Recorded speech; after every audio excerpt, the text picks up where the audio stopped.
여러분 안녕하십니까? 주말 아침 뉴스 광장입니다. 먼저 오늘의 주요 뉴스입니다. 하마스가 무슬림 총동원령을 내린 후 중동에서 반이스라엘, 반미 시위가 확산되고 있는 가운데 하마스가 미국인 인질 2명을 전격 석방했습니다. 고립된 가자지구 주민을 위한 고품은 오늘 국경을 넘을 것으로 보입니다.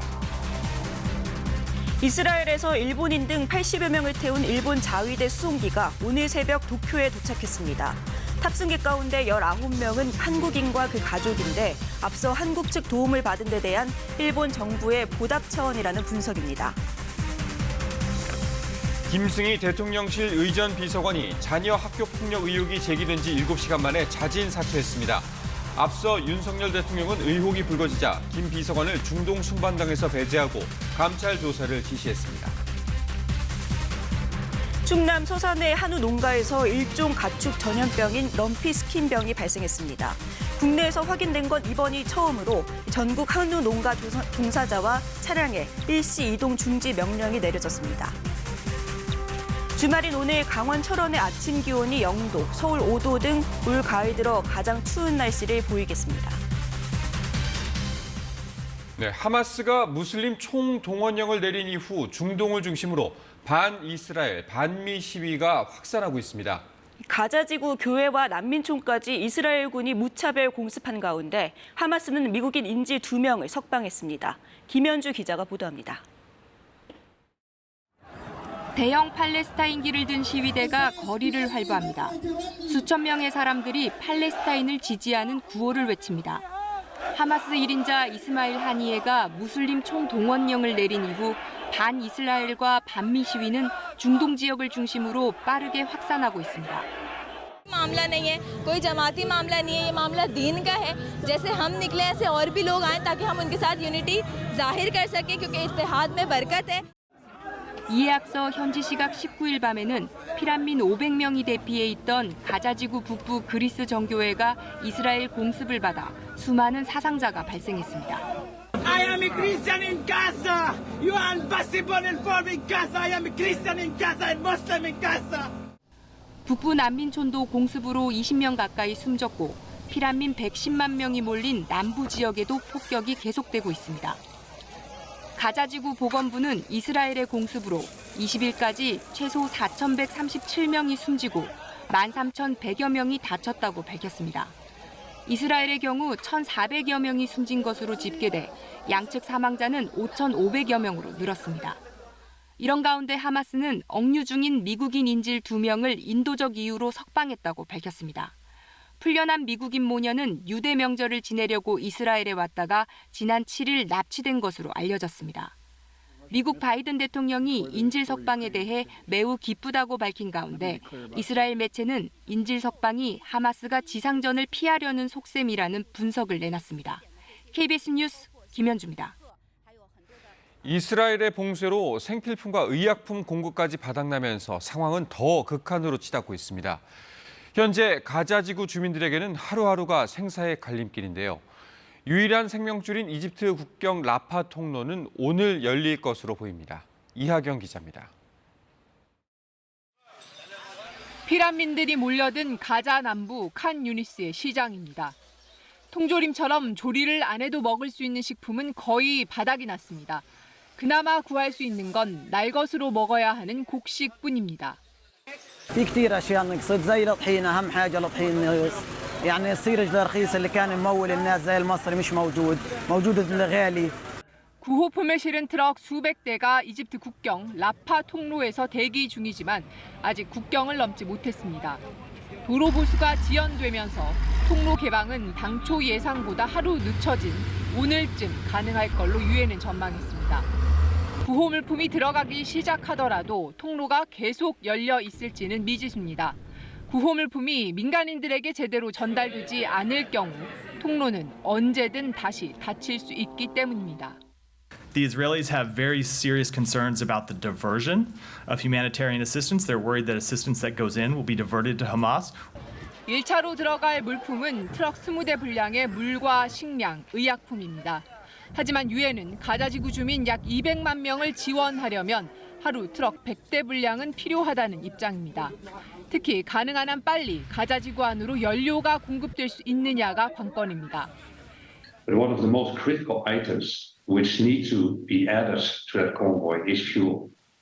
Fuel to make sure these desalination plants can run. Fuel to make sure these bakeries can run. 이런 가운데 중동 국가 정상들은 오늘 이집트 카이로에 모여 지속적인 구호물자 반입 방안 등을 논의할 예정입니다. KBS 뉴스 이하경입니다. 이스라엘과 하마스 간 교전이 벌써 2주를 지나고 있습니다. 피란처로 쓰이는 병원에선 폭발이나 수백 명이 숨졌고 고립된 가자지구 주민들은 먹고 마실 것도 없이 생사의 갈림길에 서 있습니다. 하마스 대변인은 얼마 전 KBS와의 인터뷰에서 이스라엘의 폭압에 맞서 자신들도 살기 위해 싸운다고 했는데요. 이번엔 이스라엘 측 고위 관계자들을 만나 현재 상황과 미래 전망을 물어봤습니다. 두바이에서 우수경 특파원입니다. KBS와 단독으로 만난 이스라엘 방위군 대변인. 먼저 병원 참사 책임이 누구에게 있는지 물었습니다. Yes, we know that it was a Palestinian Islamic Jihad rocket. By admission, by technology, and by intelligence. 못 믿는 사람들도 많다. 증거의 신빙성을 어떻게 담보하느냐는 질문엔 이렇게 답했습니다. Hospitals are not a target. They must not be targeted. We operate within the realm of international law, of the laws of armed conflict. 국제기구와 협조해 병원의 위치 등을 계속 파악하면서 작전 중이라고도 말했습니다. 여전히 지상전을 준비 중이며 정부 결정만 남았다고 했습니다. Indeed, we are escalating our activities, and up until now, we've recruited some 300,000 reservists in order to be prepared for a potential ground operation if the government instructs us to do so. That is where we stand at the 인질 석방은 최우선 목표로 군 작전에 영향을 미친다고 밝혔습니다. 한국 언론과는 처음으로 만난 총리실 고위 관계자 또한 이를 뒷받침하면서 조건 없는 석방을 강조했습니다. So is there any negotiation still going? No. No. The hostages must be released unconditionally and immediately. That is our position. 전선 확대 가능성에 대해서는 강력 대응을 시사했습니다. We've seen infiltration attempts also from the border across the northern frontier, and indeed the IDF is taking the necessary precautions to be very strong on the border. 이란, 시리아뿐만 아니라 레바논에도 경고했습니다. If Hezbollah forces a war between Israel and Lebanon, it will be a tragedy of immense proportions for the people of Lebanon. 두 관계자는 미국이 놀라울 정도로 지원하고 있으며 이는 이란과 다른 무장단체들에게 강력한 경고를 보여준다고 강조했습니다. 두바이에서 KBS 뉴스 우수경입니다. 이스라엘에서 자국민 등 80여 명을 태운 일본 자위대 수송기가 오늘 새벽 도쿄에 도착했습니다. 탑승객 가운데 19명은 한국인과 그 가족이었습니다. 도쿄 박원기 특파원의 보도입니다. 아직은 어두운 새벽, 항공기 한 대가 활주로에 내립니다. 일본 정부가 자국민 대피를 위해 이스라엘에 투입했던 항공자위대 수송기입니다. 무사히 도착한 탑승객 83명 가운데 18명은 한국 국적이고 1명은 그 가족인 외국 국적의 동포입니다. 이스라엘 텔아비브에서 출발한 이들은 요르단, 싱가포르를 거쳐 꼬박 하루 만에 무사히 도쿄에 도착했습니다. 일본 정부는 여유 좌석을 감안해 사전에 한국 측에 교민 탑승 여부를 문의했습니다. 米国、フランス、英国、カナダ、豪州、フィリピン、台湾、タイに対して希望の有無を確認した結果、韓国からのみ要望があったものであります。 자위대 수송기를 타고 도쿄에 도착한 우리 교민들은 각자 사정에 따라 일본에 머물거나 개별 귀국할 예정인 것으로 전해졌습니다. 앞서 일주일 전 우리 정부는 이스라엘에서 우리 국민 163명과 함께 일본인 51명을 군 수송기에 태워 무사히 서울로 데려왔습니다. 가미카와 일본 외무상은 박진 외교부 장관에게 감사의 뜻을 표하고 이스라엘 교민 출국 과정에서 양국이 서로 협력하기로 했다고 밝혔습니다. 일본 내에선 일본 정부가 자위대 수송기로 한국인 대피를 도운 것에 대해 지난번 한국 측 도움을 받은 데 대한 보답 차원에서 이뤄진 것이라는 반응이 나오고 있습니다. 도쿄에서 KBS 뉴스 박원기입니다. 대통령실 핵심 참모인 이 전 비서관이 자녀 관련 학교폭력 의혹이 국정감사에서 제기되자 자진 사퇴했습니다. 초등학생인 자녀가 후배에게 폭력을 휘둘렀고 사건 처리 과정에서 윤석열 대통령과의 관계를 과시했다는 의혹도 나왔습니다. 신지혜 기자입니다. 지난 4월 김일범 전 의전비서관 후임으로 임명된 김승희 의전비서관은 윤석열 대통령 국내외 일정을 보좌하는 핵심 참모입니다. 윤 대통령 정치 입문 때부터 홍보 업무를 도왔고 대학원 최고위 과정 동기인 김건희 여사와도 친분이 있다고 알려져 있습니다. 김 비서관의 초등학생 자녀가 올해 7월 하급생을 폭행했다는 의혹이 국정감사장에서 제기됐습니다. 화장실로 데리고 가서 리코더, 주먹 등으로 머리와 얼굴, 눈, 팔 등을 때려 전치 구두상해를 입힌 폭행 사건입니다. 김승희 비서관 배우자는 사랑에 매였다고 학교에 진술했고 사건 처리 과정에서 SNS 프로필을 남편이 윤석열 대통령과 함께 있는 사진으로 바꿨다고 김 의원은 밝혔습니다. 또 학폭 심의가 2달이 지나서야 시작된 데다 가해 학생은 학급 교체 처분만 받았다며 김 비서관 지위가 영향을 준 것 아니냐고 물었습니다. 과연 학급 교체가 피해 학생에 어떤 실효성이 있겠습니까? 사건 발생 3달이 지나도록 사과가 이루어지지 않았습니다. 대통령실이 자체 조사에 착수하자 김 비서관은 자진 사퇴했습니다. 부모로서 깊은 책임감을 느낀다면서 국정에 부담을 주지 않기 위해 사표를 제출했고 즉각 수리됐습니다. 김 비서관은 입장을 묻는 KBS 질의에 답하지 않았습니다. 대통령실의 신속한 조사 착수는 윤 대통령 지시였던 거로 알려졌습니다. 그러나 김 비서관이 공직을 떠나면서 공무원을 대상으로 하는 대통령실 자체 조사는 받지 않게 됐습니다. KBS 뉴스 신지혜입니다. 대통령실 핵심 참모가 야당의 의혹 제기 당일 자진 사퇴한 건 이번 정부 들어 처음입니다. 신속한 조치에는 윤석열 대통령의 의중이 반영된 것으로 알려졌습니다. 대통령실은 최근 민심을 강조해 왔는데 현안 대응이 달라지는 건지 주목됩니다. 이어서 조태흠 기자입니다. 김승희 대통령실 의전비서관 자녀의 학교폭력 관련 의혹은 어제 점심 직전 나왔습니다. 대통령실은 급히 내용과 여론 파악에 나섰고 오후 곧바로 조사 시작을 발표했습니다. 윤석열 대통령의 의중이 반영된 조치입니다. 공직기강 조사에 착수했으며 조사를 위해 대통령의 사우디아라비아 카타르 순방 수행단에서 해당 비서관을 배제 조치했습니다. 3시간여 뒤 김 비서관은 자진 사퇴했습니다. 의혹 제기 7시간 만입니다. 그간 야당이 의혹을 제기하면 사실관계 파악이 먼저다, 책임을 따져봐야 한다고 했었는데 이번엔 당일 조치가 이뤄진 겁니다. 대통령실 관계자는 우리의 반응 속도가 빨라졌다면서 민심에 늘 귀 기울이면서 제대로 답을 드리도록 하는 거라고 설명했습니다. 지난 서울 강서구청장 선거 뒤 밝힌 소통과 변화의 연장선이란 취지입니다. 국민은 늘 무조건 옳다. 어떠한 비판에도 변명을 해서는 안 된다. 과거 정순신 변호사 자녀, 이동관 방송통신위원장 자녀 관련 학교폭력 의혹 사건에서 봤듯 학교폭력이 여론 폭발력 강한 문제란 점도 작용한 거로 전해졌습니다. 윤 대통령은 앞서 소통을 하면서도 속도감 있게 일을 추진해야 한다고 당부했습니다.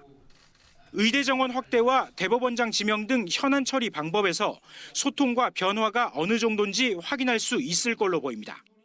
KBS 뉴스 조태영입니다. 주말 아침 기온이 크게 떨어지면서 반짝 초겨울 추위가 찾아왔습니다. 자세한 날씨는 기상센터 연결해 알아보겠습니다. 베이지 캐스터, 오늘 나오는 길에 많이 쌀쌀하던데 갑자기 추워진 것 같아요. 네, 볼에 닿는 공기가 하루 만에 꽤 차가워졌죠. 오늘 아침 일부 내륙 지역과 산지는 영하로 기온이 떨어졌습니다. 정선의 기온이 영하 1.8도, 제천 영하 0.9도고요. 서울도 5.9도로 올가을 들어 가장 쌀쌀합니다. 밤사이 북서쪽에서 찬 공기가 내려오면서 때이른 추위가 찾아온 건데요. 오늘 아침과 낮 기온 모두 평년 기온을 5도가량 밑돌 것으로 예상됩니다. 내일 낮부터 기온이 오르면서 추위는 점차 누그러지겠습니다. 현재 서해안과 제주에는 강풍주의보가 내려진 가운데 오늘 오전까지 순간 최대 풍속 초속 20m 안팎의 거센 바람이 불겠습니다. 오늘 일부 경기 지역과 강원 지역에는 아침까지 눈이 날리는 곳이 있겠고요. 도로에는 살얼음이 낄 수 있어서 감속 운전하셔야겠습니다. 현재 기온은 어제 아침보다 3도에서 8도가량 낮습니다. 춘천 0.5도 가리키고 있고요. 한낮 기온은 어제와 비슷하겠지만 평년 기온은 밑돌아서 종일 쌀쌀하겠습니다. 서울이 15도, 대구 19도, 광주는 18도 예상됩니다. 바다의 물결은 모든 해상에 풍랑주의보가 내려진 가운데 최고 3에서 4m까지 거세게 일겠습니다. 날씨 정보 전해드렸습니다. 충남 서산의 한 한우 농가에서 일종 가축 전염병 중 하나인 럼피 스킨병이 발생했습니다. 국내에서 확인된 건 이번이 처음인데요. 방역 당국은 전국 한우 농가에 이동 중지 명령을 내렸습니다. 정재훈 기자입니다. 한우 농가 입구에 출입 금지선이 쳐졌습니다. 방역 당국은 축사 주변을 소독하고 있습니다. 키우던 소에서 피부병과 식욕 부진이 관찰됐다는 농장주의 신고를 받고 농림축산식품검역본부가 시료를 채취해 조사한 결과 일종 가축 전염병인 럼피스킨병으로 확인됐습니다. 럼피스킨병이 국내에서 확인된 건 이번이 처음입니다. 소가 밥이 안 먹어서 그 정원장 전화해서 밥 안 먹길래 이제 곧바로 전화했더니 의사 선생님이 판단하고서 이렇게 줘. 농장에서 키우던 한우 41마리는 예방적 매몰 처분이 결정됐습니다. 감염 경로 등에 대한 역학 조사도 이루어지고 있습니다. 방역 당국은 모기나 진드기를 통해서 해외에서 유입됐을 가능성에 무게를 두고 있습니다. 국내에서 그동안 한 번도 발생이 없었고 계절적으로 보면 좀 모기 매개체로 전염되는 질병인데 가축위생방역본부와 충남도는 추가 확산을 막기 위해 해당 농장의 출입을 통제하고 주변 10km를 방역대로 설정했습니다. 방역대 안에는 축산농가 184곳에서 7,800여 마리의 한우를 키우고 있습니다. 농식품부와 충청남도는 백신 접종과 추가 매몰 처분 등을 검토하고 있습니다. 중앙정부의 그 세부 계획에 따라서 그것이 백신을 할 것인지 아니면 살처분을 더 확대할 것인지 그에 따라서 저희는 처리 계획입니다. 방역 당국은 발생지 인근 가축시장 10곳은 잠정 폐쇄하고 전국 한우 농가에 일시 이동 중지 명령을 내렸습니다. KBS 뉴스 정재훈입니다. 럼피 스킨병, 이름부터 낯선 가축 전염병입니다. 폐사율과 전파력이 구제역과 매우 비슷한 수준인데요. 빠른 백신 접종을 통해 피해를 줄일 수 있습니다. 백신은 현재 사육소의 8분의 1이 맞을 물량이 확보돼 있습니다. 이어서 김준범 기자입니다. 소 피부에 울퉁불퉁한 조직이 보입니다. 사람으로 치면 마치 사막 위로 뒤덮인 듯한 모습입니다. 눈의 각막이나 입안 점막 등에서도 확인됩니다. 혹투성이와 피부를 뜻하는 영어 합성어가 병명입니다. 소에게 나타나는 증상은 구제역과 매우 비슷합니다. 사람에겐 전염되지 않고 폐사율은 10% 안팎, 전파 속도와 범위도 구제역 수준입니다. 다만 구제역과 달리 돼지는 걸리지 않고 소만 감염됩니다. 구제역은 공기로도 전파되지만 럼피 스킨병은 접촉해야 전파됩니다. 주로 모기 같은 흡혈곤충을 통해 퍼지는 것으로 알려져 있습니다. 파리나 모기같이 흡혈하는 곤충에 의해서 이렇게 감염된 소에서 다른 소로 이렇게 옮겨가는 경우가 많습니다. 여름에 빈번하게도 나오죠, 사실은. 1920년대 아프리카에서 처음 발견됐는데 당시엔 풍토병으로 머물렀습니다. 그러다 2012년 중동으로 퍼졌고 튀르키예와 유럽 남동부를 거쳐 중국과 타이완, 러시아까지 동진해 왔습니다. 아프리카 돼지열병 확산 경로와 거의 같아서 국내 유입은 사실상 시간 문제였습니다. 정부는 지난해 전문가 협의체를 꾸렸고 초동 방역에 필요한 백신을 확보하고 있습니다. 전체 사육도수의 한 13% 수준을 접종할 수 있는 54만 도를 현재 비축하고 있습니다. 자가 접종 같은 경우는 빠르면 내일. 백신 물량은 국제적으로 충분한 상태라고 정부는 밝혔습니다. 감염 매개체일 수 있는 파리와 모기 등에 대한 방제 작업도 함께 진행할 예정입니다. KBS 뉴스 김준범입니다. 배우 이선균 씨가 마약 혐의로 경찰 내사를 받고 있는 것으로 확인됐습니다. 이미 마약 투약으로 2차례 유죄 판결을 받은 남양유업 창업주의 외손녀 황하나 씨도 또 수사선상에 올랐습니다. 경찰은 실제 투약 여부는 아직 확인 중이라고 밝혔습니다. 이도윤 기자의 보도입니다. 영화 기생충의 주연 배우 이선균 씨가 마약 투약 의혹에 휩싸였습니다. 서울 강남의 한 유흥업소 마약 사건을 수사 중인 경찰이 이 씨 등 연예계 관계자들과 유흥업소 종사자 등 모두 8명의 마약 첩보를 입수한 겁니다. 현재는 입건 전 조사, 이른바 내사 단계입니다. 이 씨는 의혹이 불거진 지 하루 만에 소속사를 통해 수사에 성실히 임하겠다는 입장을 내놨습니다. 그러면서 마약 투약을 알리겠다는 협박을 지속적으로 받아 3억 5천만 원을 갈취당했다고 주장했고 사건 관련자와 성명 불상의 인물 2명을 검찰에 고소했다고 밝혔습니다. 이 씨와 함께 경찰 조사 대상이 된 나머지 7명 중엔 남양유업 창업주의 외손녀 황하나 씨도 포함된 걸로 확인됐습니다. 황 씨는 이미 필로폰 투약으로 2019년과 2021년 각각 집행유예와 실형 선고를 받았고 출소한 지 1년이 지났습니다. 이 밖에 가수 지망생과 유흥업소 종사자 등도 경찰 수사 선상에 올랐는데 마약 전과자가 적지 않은 걸로 전해졌습니다. 경찰은 다만 이들이 유흥업소와 주거지 등에서 마약을 했다는 게 첩보 내용이지만 실제 투약 여부는 아직 확인되지 않았다고 밝혔습니다. 경찰은 다음 주쯤 투약한 마약 종류와 투약 장소, 일시 등을 특정할 수 있는 조사 대상을 선별한 후 피의자로 입건할 방침입니다. KBS 뉴스 이도윤입니다. SM 엔터테인먼트 인수 과정에서 카카오가 시세 조종을 했다는 의혹을 수사하는 금융감독원이 창업자인 김범수 전 카카오 이사회 의장에게 출석을 통보했습니다. KBS 취재 결과 금감원은 김 전 의장이 인수 과정에 상당 부분 개입했다고 보고 피의자 신분으로 조사하는 것으로 확인됐습니다. 손서영 기자의 보도입니다. 카카오의 SM 엔터테인먼트 시세 조종 의혹과 관련해 김범수 전 이사회 의장이 다음 주 월요일 금융감독원에 출석해 조사를 받습니다. 금감원 고위 관계자는 김 전 의장은 참고인이 아닌 피의자 신분이라고 밝혔습니다. 그러면서 시세 조종 같은 자본시장법 위반 혐의의 경우 수사의 엄정한 만큼 신속성도 중요하다며 속도를 더 낼 것임을 시사했습니다. 검찰이 아닌 금감원 특사경 수사 단계에서 대기업 총수급을 피의자로 공개 소환하는 것은 이례적입니다. 그만큼 자신감을 드러낸 건데 금감원은 김 전 의장이 인수 과정에서 관련 내용을 보고받는 등 상당 부분 개입한 정황 증거를 확보한 것으로 전해졌습니다. 특히 당시 인수 과정을 주도한 배재영 카카오 투자총괄 대표가 구속되며 김 전 의장에 대한 혐의 입증에 탄력을 받은 것으로 보입니다. 카카오는 SM 엔터테인먼트 경영권 인수 전 당시 경쟁사인 하이브의 지분 취득을 방해하기 위해 의도적으로 주가를 띄웠다는 의혹을 받았습니다. 금감원은 카카오와 특수관계로 의심되는 사모펀드 운용사가 공모해 지분을 확보한 것으로 보고 수사를 확대하고 있습니다. 카카오 측은 김 전 의장 소환과 관련해 입장을 내지 않았습니다. 다만 내부적으로 금감원 수사가 예상보다도 더 빨라진 데 대해 당혹감도 읽힙니다. 카카오 주가는 어제 3% 넘게 하락하며 4만 원 선 아래로 떨어졌습니다. 카카오 임원진이 시세 조종 혐의로 유죄 판결을 받게 된다면 앞으로 카카오뱅크의 대주주 자격을 이어가기 어려울 거란 전망까지 나옵니다. KBS 뉴스 손서영입니다. 주가가 700% 넘게 올랐다가 갑자기 하한가를 기록해 시세 조종 의혹을 받는 영풍재지는 지금도 거래가 중단된 상태입니다.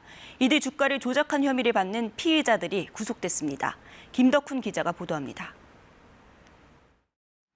영풍재지의 불공정 거래 의혹과 관련해 시세 조종을 주도한 것으로 의심되는 피의자 4명이 구속됐습니다. 서울 남부지법은 어제 자본시장법 위반 혐의를 받는 이모 씨 등 4명에 대해 구속영장 심사를 벌인 뒤 영장을 발부했습니다. 법원은 증거인멸과 도주 우려가 있다며 영장 발부 사유를 밝혔습니다. 한편 영장 심사에 앞서 취재진을 만난 피의자들은 혐의를 인정하는지 가담자가 얼마나 되는지 등의 질문에 아무런 답을 하지 않았습니다. 이들은 올해 주가 조작 자금을 모으는 등 영풍재지 주가를 인위적으로 끌어올린 혐의를 받고 있습니다. 영풍재지는 지난해 말 대양금속에 인수된 뒤 올해 700%가 넘는 주가 상승률을 보였습니다.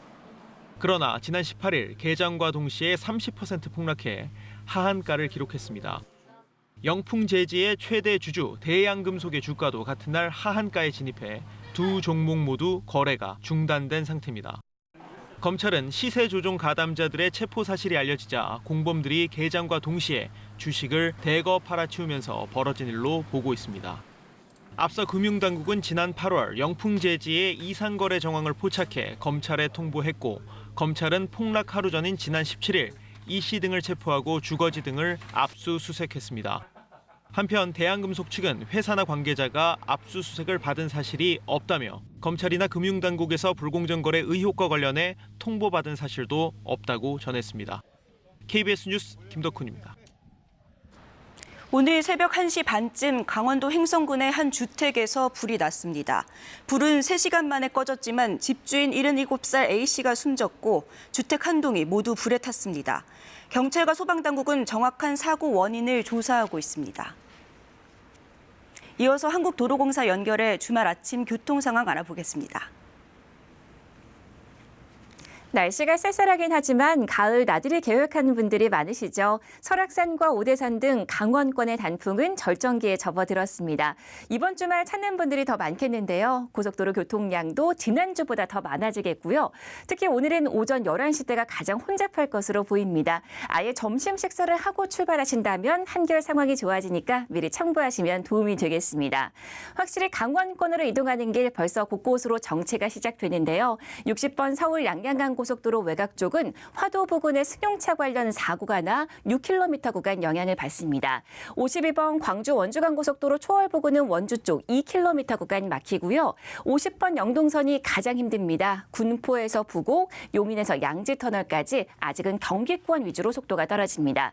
15번 서해안 고속도로 외곽 쪽도 이제 순산터널 부근 정체 시작됐습니다. 안전띠 잊지 마시고요. 고속도로 교통방송이었습니다.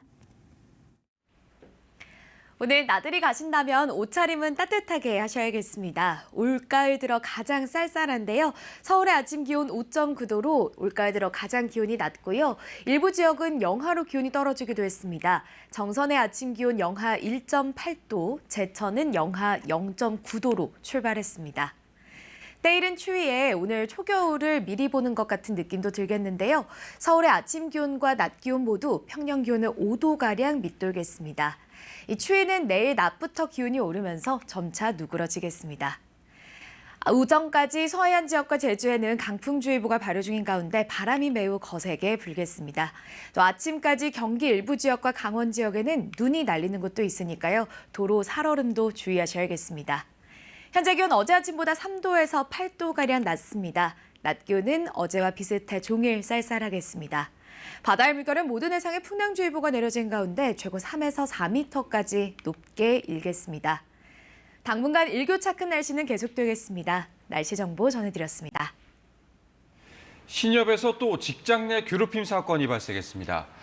부장이 부하 직원들에게 안마를 해달라고 하거나 흰머리를 뽑게 시키고 주먹에 머리를 들이받게 했다는 건데요.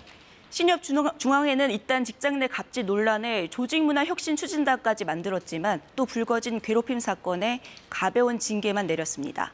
신현욱 기자의 보도입니다. 임직원이 20명가량인 서울 지역의 신협 본점입니다. 이곳에서 일하는 직원들은 근무 시간에 종종 탕비실에 불려갔다고 했습니다. A 부장의 호출이었는데 안마를 하거나 흰머리를 뽑으라는 게 이유였습니다. 어떤 직원은 힘이 약해서 안마가 시원치 않다. 근데 누구 씨는 힘이 세서 너무 시원하다. 흰머리 뽑는 것도 저뿐만 아니라 다른 직원들한테도 하나씩 뽑아달라고.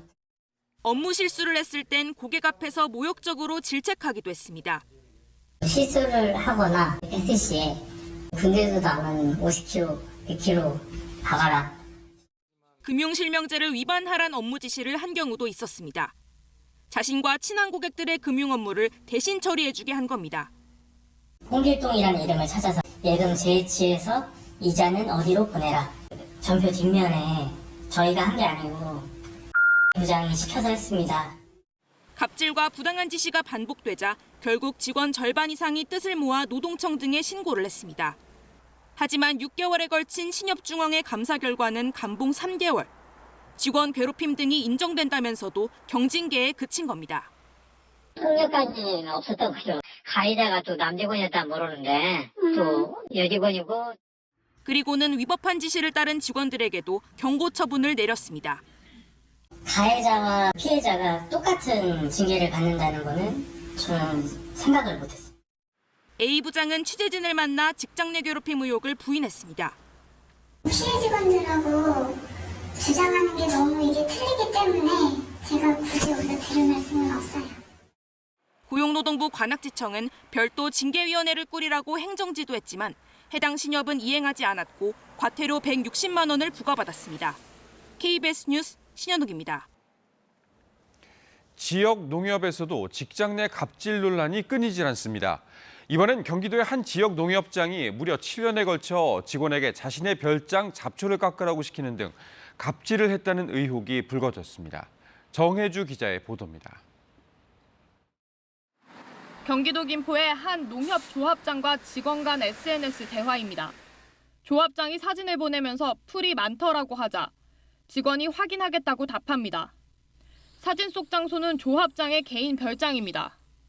직원이 보낸 예초 작업 마무리 답변 8일 뒤 조합장은 이번엔 계단 잡풀을 베라고 요구합니다. 조합장과 식품 담당 직원 A씨 간의 이런 대화는 2015년부터 지난해까지 이어졌습니다. 밭을 갈아야 되는데 뭐 장비가 있어가지고 한번 해보겠습니다. 해가 지날수록 풀 좀 깎을 수 있냐. 조합장의 부적절한 지시는 퇴근 후나 휴일을 가리지 않았고 폭염도 아랑곳하지 않았습니다. A씨는 한 해에 많게는 10차례 정도 별장 관리 일을 해야 했다고 말했습니다. 손볼 곳이 많을 때는 연차까지 내고 별장에 갔고 A씨의 가족도 투입됐습니다. 도와주세요. 그래서 간 거지. 돈을 주더라고. 조합장이 해서 주는 줄 알았지 이거를. 알고 보니까 우리 아들이 다 냈더라고. 해년마다 갔어요. 조합장의 장인상 때는 직원들이 근무표까지 짜서 동원되기도 했습니다. 전형적인 갑질이었지만 눈밖에 났다가는 언제 잘릴지 몰라 7년간 묵묵히 견뎠다고 했습니다. 뭐 인사라든지 시켰다든지 그런 것들 때문에 이제 뭐 승진을 아예 안 시켜주는. A씨는 결국 지난 8월 국민신문고에 신고했고 노동청과 농협중앙회는 조사에 착수했습니다. 중소규모 사업장이에요. 그러다 보니까 조합장과 그 직원 사이에 그 물리적인 거리가 가까워서 직장 내 괴롭힘이 발생할 가능성도 좀 더 큰 것. 해당 조합장은 A씨가 자발적으로 도와줘 놓고 자신과 사이가 틀어지자 비방하는 거라면서 갑질 의혹은 사실이 아니라고 부인했습니다. KBS 뉴스 정혜주입니다. 정부가 어제 지역 필수 의료를 살리기 위한 대책을 내놨습니다. 현장에서는 실제 체감할 수 있는 대책이 마련돼야 한다는 목소리가 큰데요. 이에 정부도 본격적으로 세부 계획 마련에 나섰습니다. 구체적인 의대 정원 확대 규모에 대해서도 본격적인 논의가 이루어질 것으로 보입니다. 정세배 기자의 보도입니다. 지역의 필수 의료를 살리기 위한 대책이 나온 다음 날 곧바로 열린 관계장관 회의에서는 앞으로 남은 구체적 과제들이 줄줄이 언급됐습니다. 인력 재배치, 필수 의료 수가 인상, 의료 사고 부담 완화, 지방 인재 배려 및 교육 정책과의 연계 등 다양한 정책들이 함께 추진되어야 합니다. 이번 정부 대책의 방향성에 대해서는 의료계를 포함해 대부분 공감하는 분위기입니다. 그러나 세부 항목에서는 앞으로 해결해야 할 부분이 적지 않습니다. 우선 각 지역에서 거점 역할을 하는 국립대 병원에 대한 지원 문제입니다. 소관부처가 교육부에서 복지부로 바뀌면서 예산이나 인력에 대한 규제가 완화되는 건 긍정적이지만 늘어나는 인력과 예산이 필수 의료 분야에 직접 투입되는 게 중요합니다. 한 국립대병원 관계자는 피부에 와닿는 정책이 중요하다며 단순히 전체 예산만 늘리는 정책이라면 효과가 없을 것이라고 말했습니다. 여기에 지역의 다른 민간 의료기관까지 국립대병원이 총괄 조정하도록 한 부분도 쟁점입니다.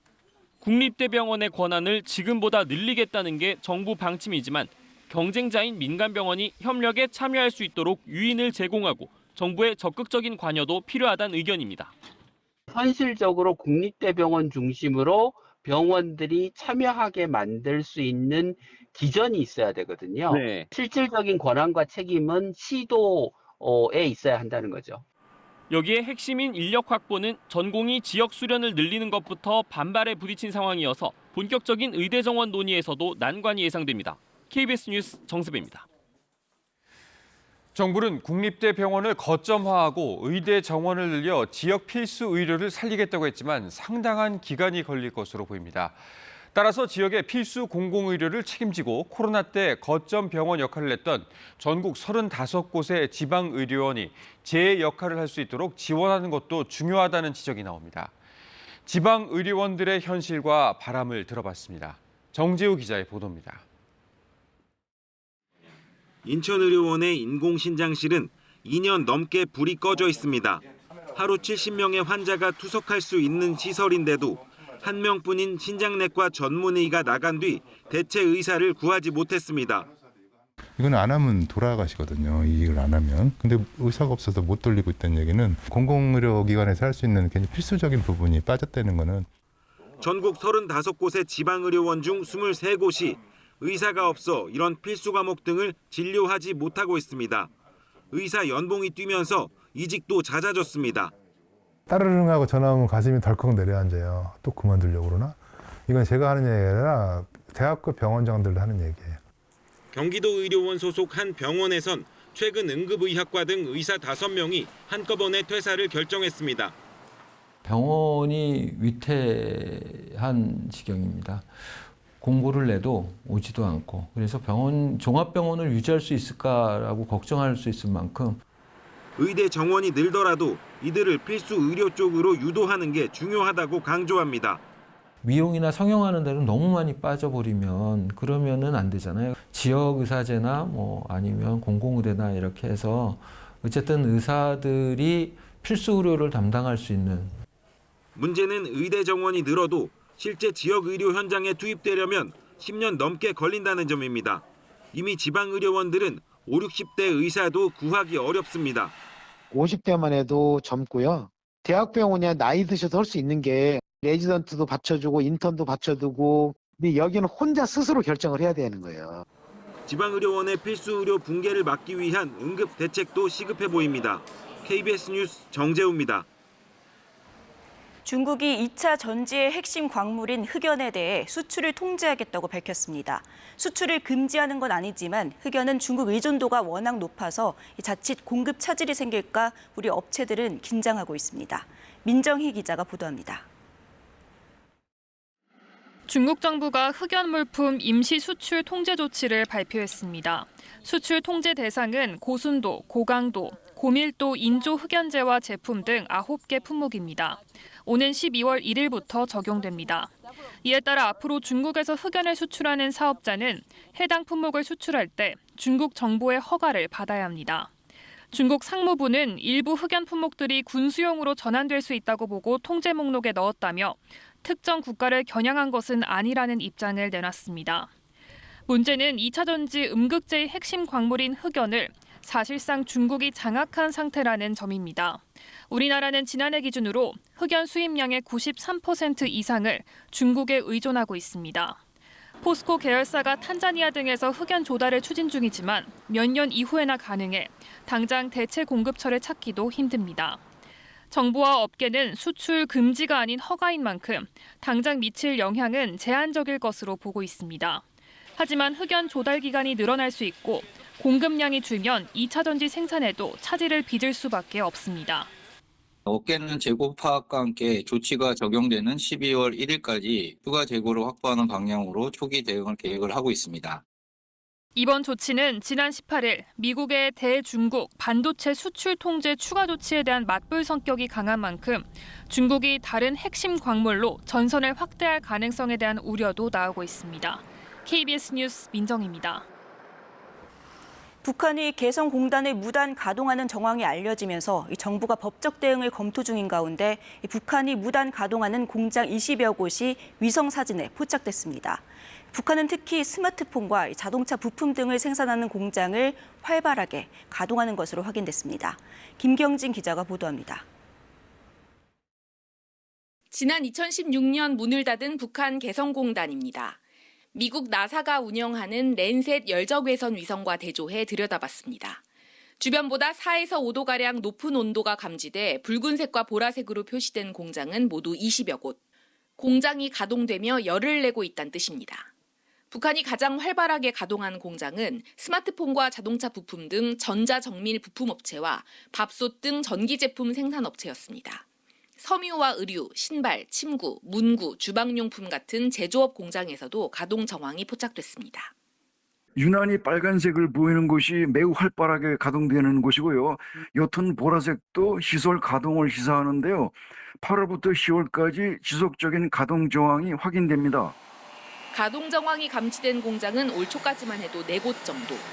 정부가 지난 5월 북한의 위법한 재산권 침해에 대해 법적 조치를 경고했지만 공장 가동은 그 이후 오히려 늘어난 겁니다. 마땅히 내세울 경제 성과가 없는 북한이 주민들의 생필품 수요를 충족하기 위해 공장 가동을 확대하고 있는 것으로 분석됩니다.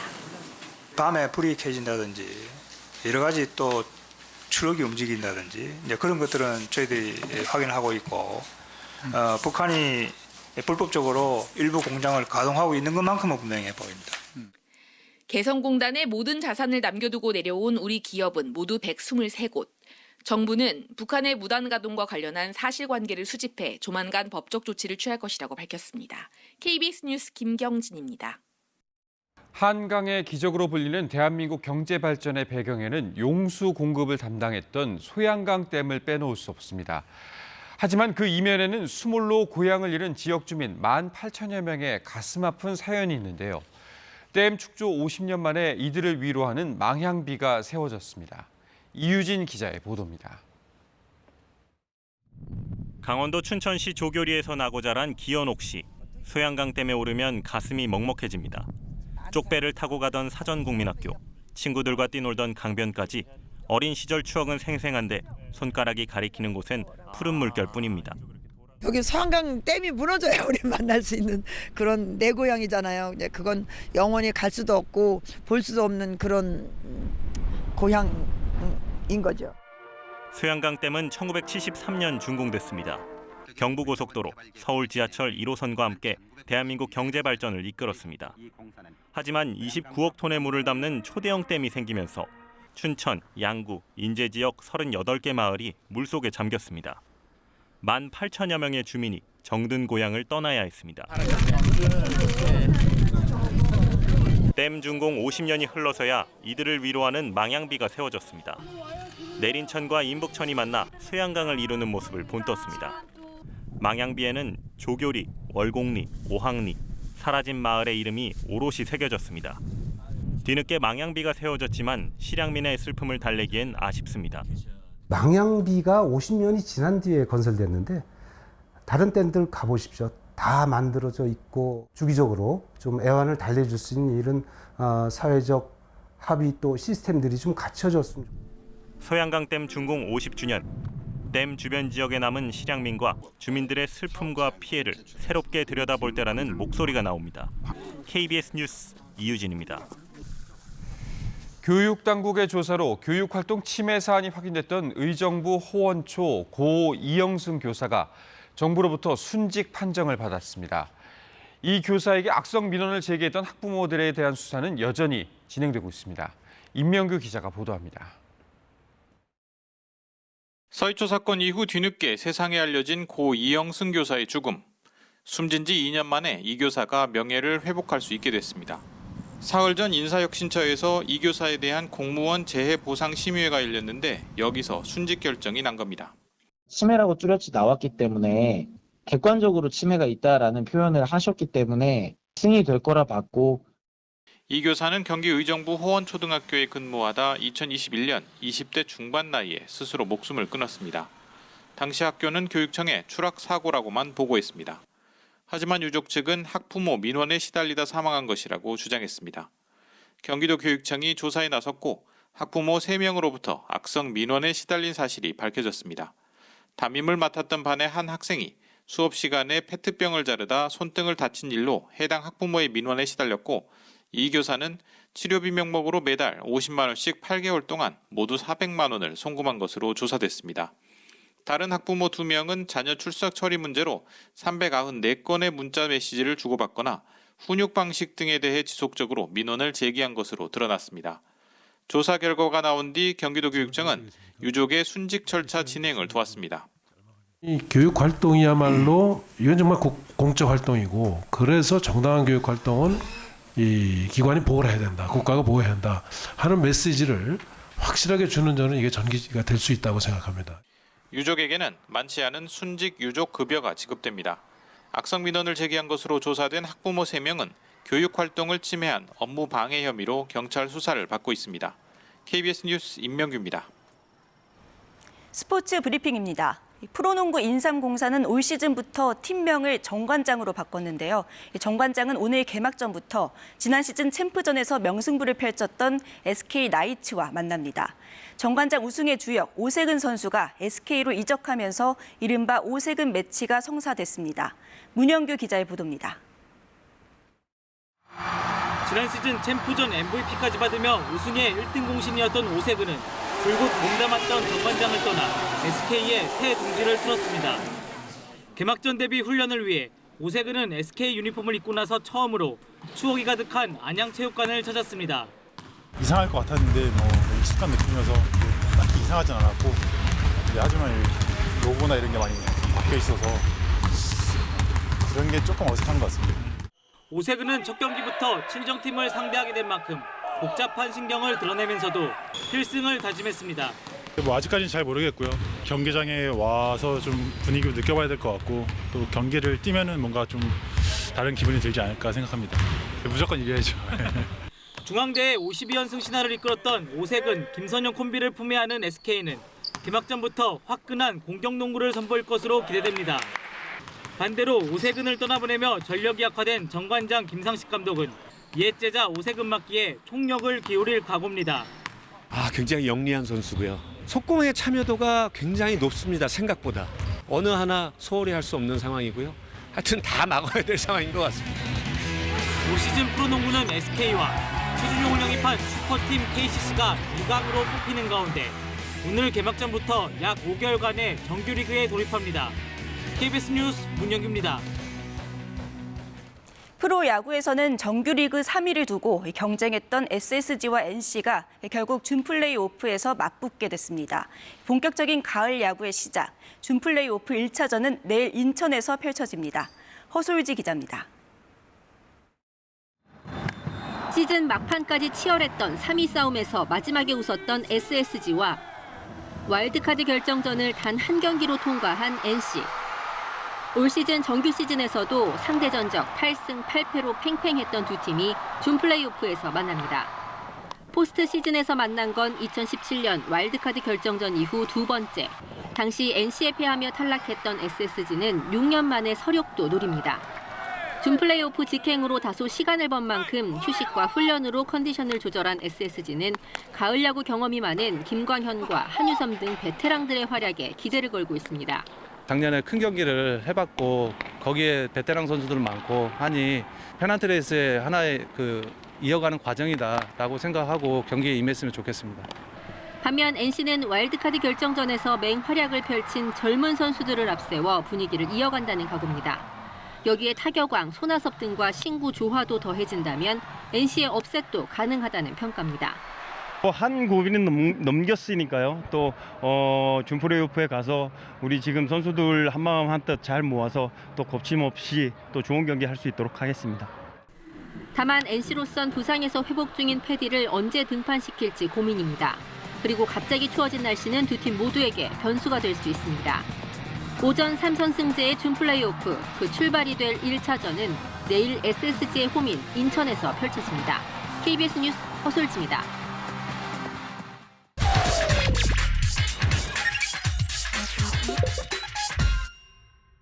서해 바다를 달리다 수상한 녀석들을 만났다?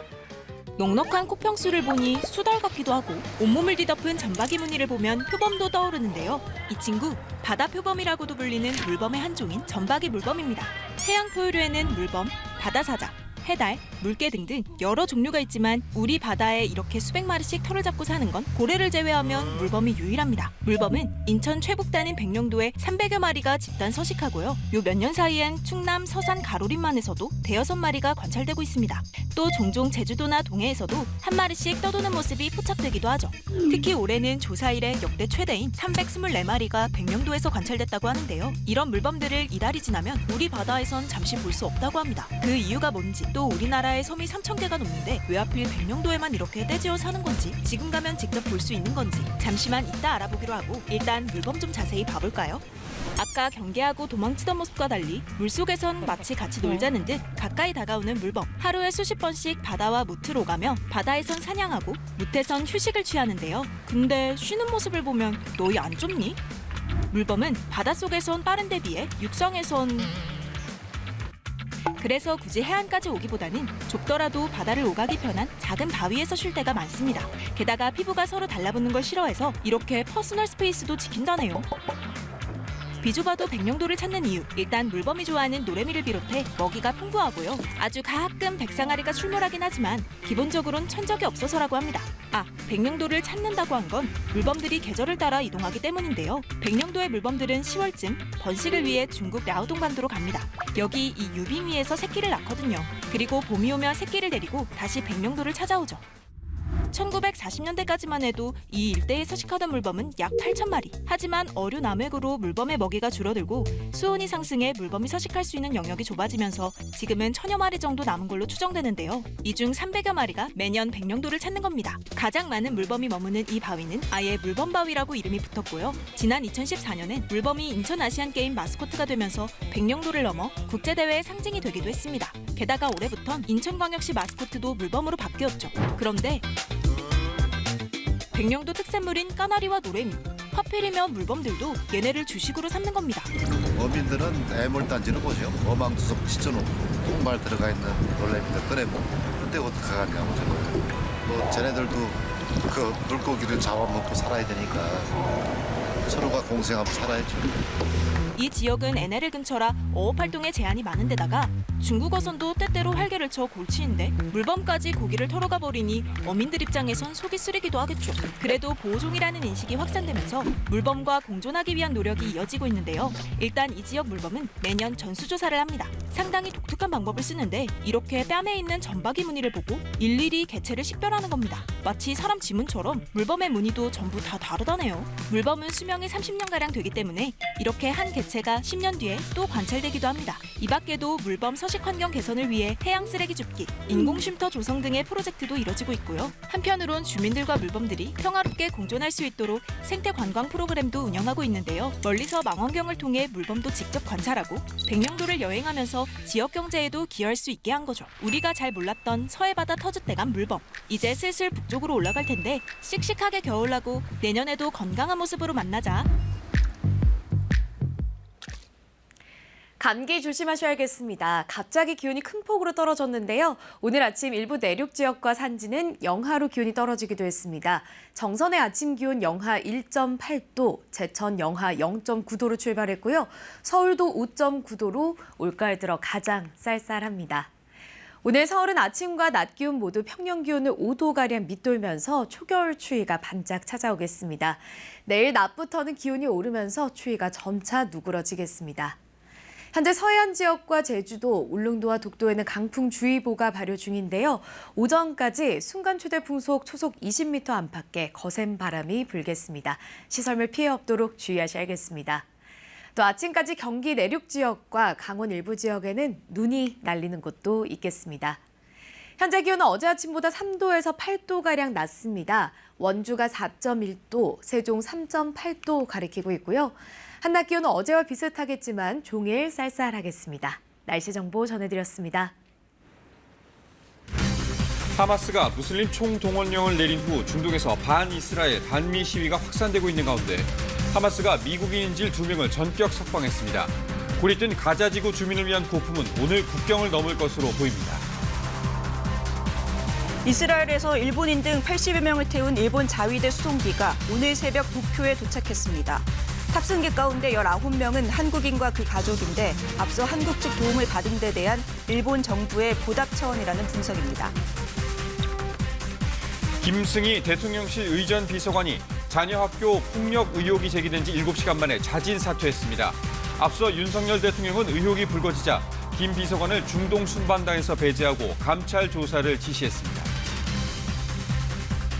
충남 서산의 한우 농가에서 일종 가축 전염병인 럼피 스킨병이 발생했습니다. 국내에서 확인된 건 이번이 처음으로 전국 한우 농가 종사자와 차량에 일시 이동 중지 명령이 내려졌습니다. 주말인 오늘 강원 철원의 아침 기온이 0도, 서울 5도 등 올 가을 들어 가장 추운 날씨를 보이겠습니다. 네, 뉴스광장 2부 이어갑니다. 하마스가 무슬림 총동원령을 내린 이후 중동을 중심으로 반이스라엘, 반미 시위가 확산하고 있습니다. 가자지구 교회와 난민촌까지 이스라엘군의 무차별 공습이 이어진 가운데 하마스는 미국인 인질 2명을 석방했습니다. 김현주 기자가 보도합니다.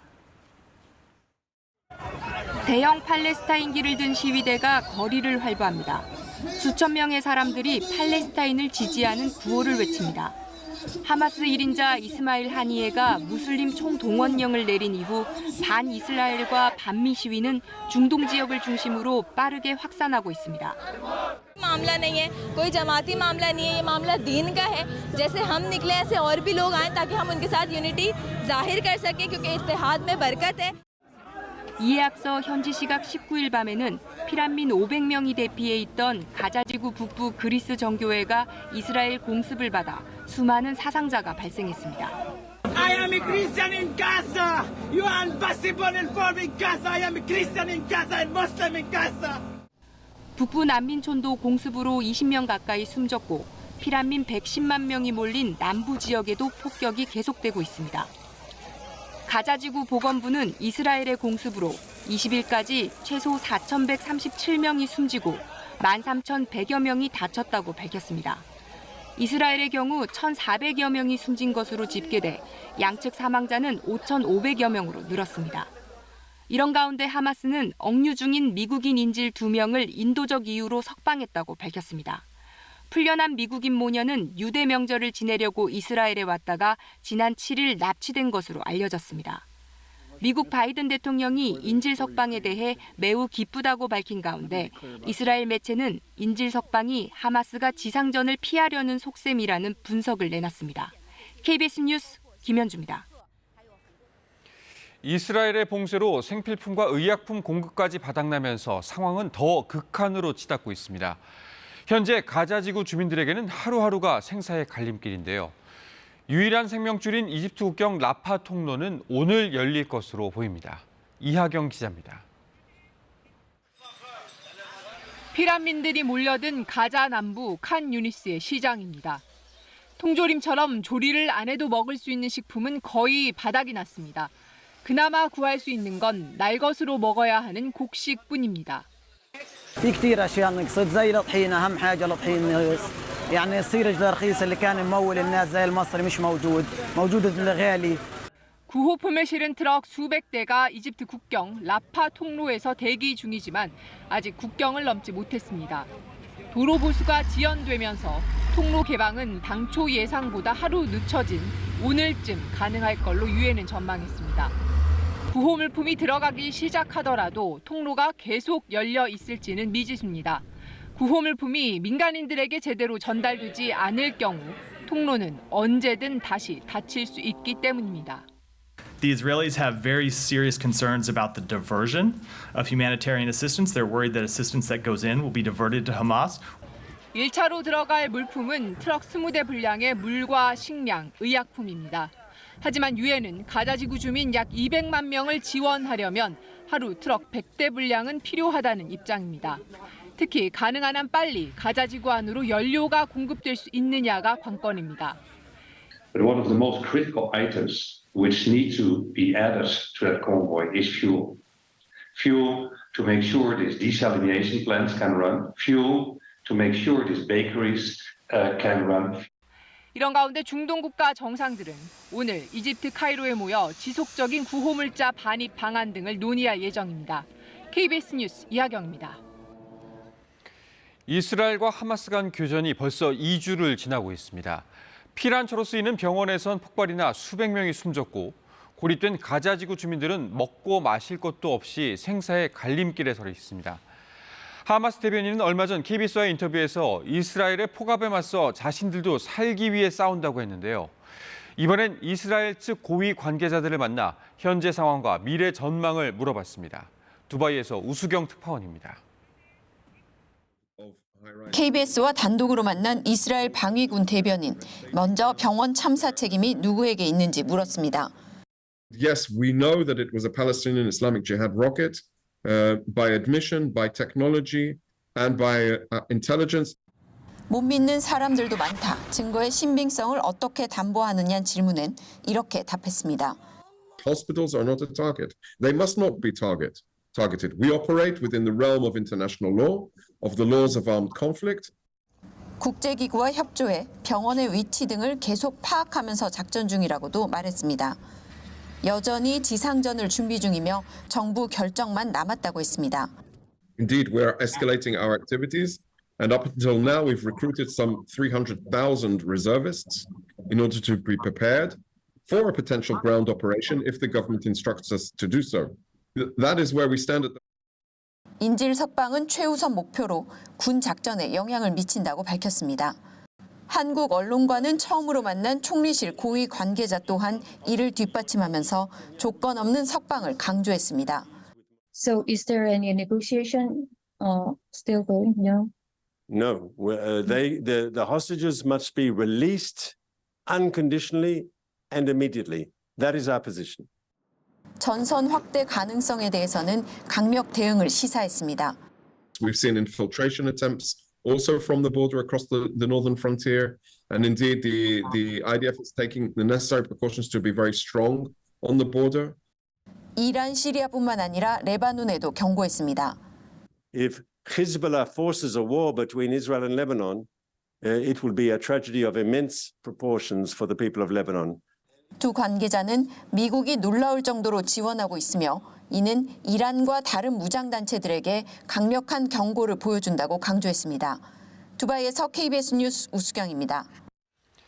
이스라엘에서 자국민 등 80여 명을 태운 일본 자위대 수송기가 오늘 새벽 도쿄에 도착했습니다.